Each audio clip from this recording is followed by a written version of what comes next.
February 2016. At a central bank in Manhattan, everything was normal.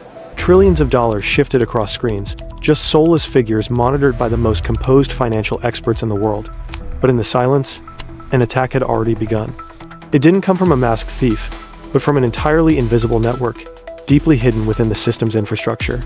A seemingly legitimate request for a transfer was sent, valued at 951 million USD, to an account in Sri Lanka. Hours later, another transaction, this time for 850 million USD, headed to Turkey. Both were authorized using sophisticated, stolen access keys. The central bank system had been compromised. The bank had completely lost control, and a spectral force was draining the money remotely. In a crucial, yet accidental moment, a small typo in the recipient's name in Sri Lanka triggered an alert. But as the IT specialists began to investigate, they discovered that hundreds of millions of dollars had already vanished. They were facing an unprecedented enemy, one with the sophistication and resources to destabilize a nation. Who executed this financial attack? So refined it was near perfect? And how could a single hacking group commandeer funds from the most securely guarded institutions on the planet? The answers, as always, led back to a name whispered in the darkest corners of geopolitical intelligence: Lazarus. This was not a typical criminal syndicate motivated by greed, but an economic weapon wielded by a sovereign state. North Korea, perpetually crippled by sanctions and a desperate need for foreign currency, had turned to digital warfare to fund its nuclear ambitions. The group's history stretches back to the early 2000s, but their global reach solidified around 2014 with the unprecedented attack on Sony Pictures Entertainment. That hack wasn't about money. It was a brazen act of state-sponsored intimidation, demonstrating their capability to obliterate entire networks with sophisticated wiper malware. The world saw a movie studio collapse. Intelligence agencies saw a chilling preview of a new type of financial terrorism. Lazarus, operating under the military umbrella of North Korea's Reconnaissance General Bureau, functions like a digital mercenary unit. Their recruits are typically students drawn from the country's top technical universities, isolated from the world but masters of their craft. They operate in shifts, often from heavily secured, anonymous compounds, sometimes even outside North Korea's borders, in places like China and Southeast Asia, creating a perfect layer of plausible deniability. Their evolution was swift and brutal.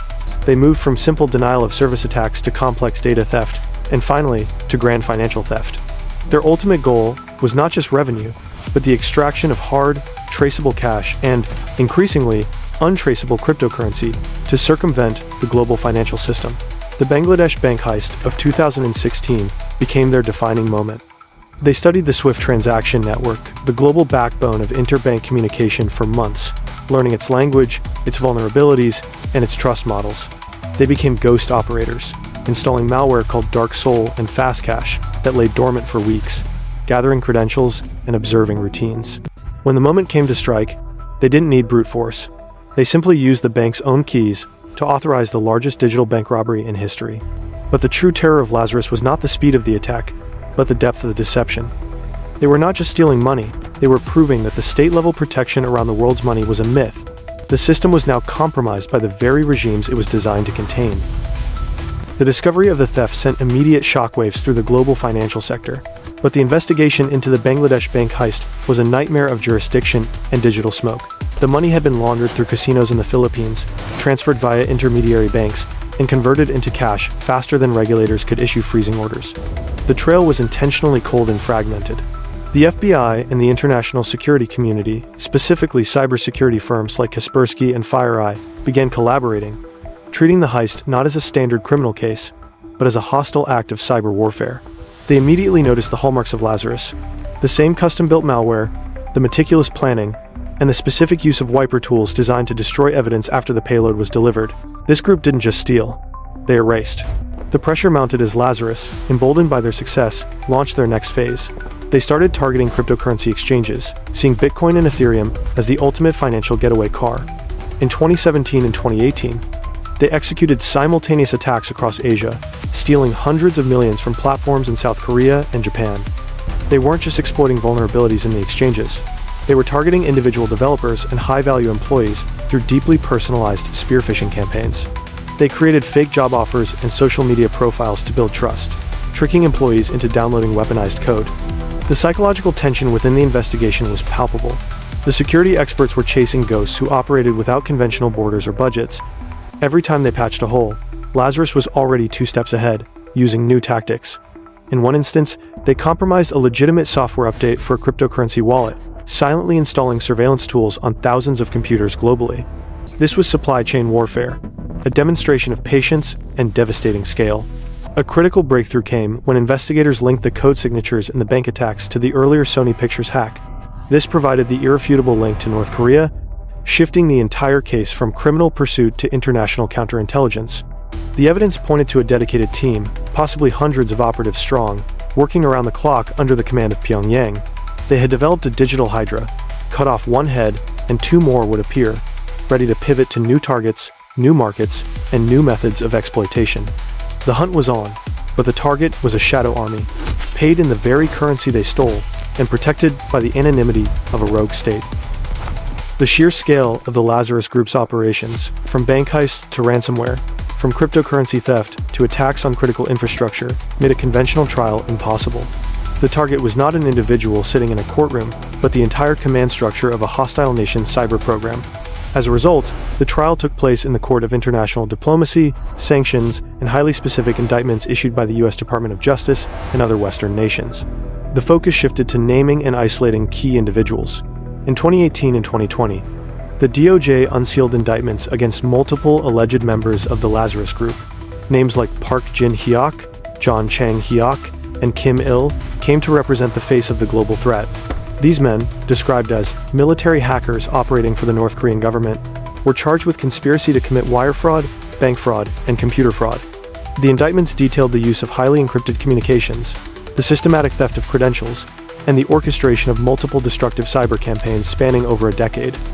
The emotional core of this process lay not in a jury's decision, but in the slow, grinding reality of the victims.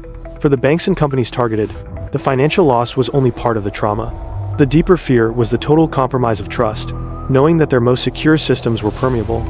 Expert witnesses testified, not in person, but through detailed affidavits describing the digital forensics, how the hackers moved laterally through networks like invisible poison, patiently waiting for the moment to strike. The courtroom became a metaphor for the digital battlefield, a stark, empty space where the accused were only present as names on a document, their crimes represented by vast spreadsheets of stolen capital. There was no grand standoff, no sudden confession. The actual verdict, in the traditional sense, remains unread. The individuals named in the indictments are still believed to be operating from the safety of North Korea, or in third-party countries under state protection. Their sentences life in prison for the most serious charges are theoretical. The true verdict of the Lazarus Group is ongoing. They remain active and unapprehended, an economic ghost army that continues to threaten global stability, proving that in the new age of conflict, the perpetrator doesn't need to be physically present to inflict maximum damage. The lasting legacy of the Lazarus Group is not just the $1 billion stolen, it is the fundamental shift in how the world views national security. They irrevocably blurred the line between cybercrime and statecraft. The digital warfare they perfected has since become the playbook for other rogue states and sophisticated criminal organizations. Their success proved that crippling sanctions could be entirely neutralized by a dedicated team of coders operating from the darkness.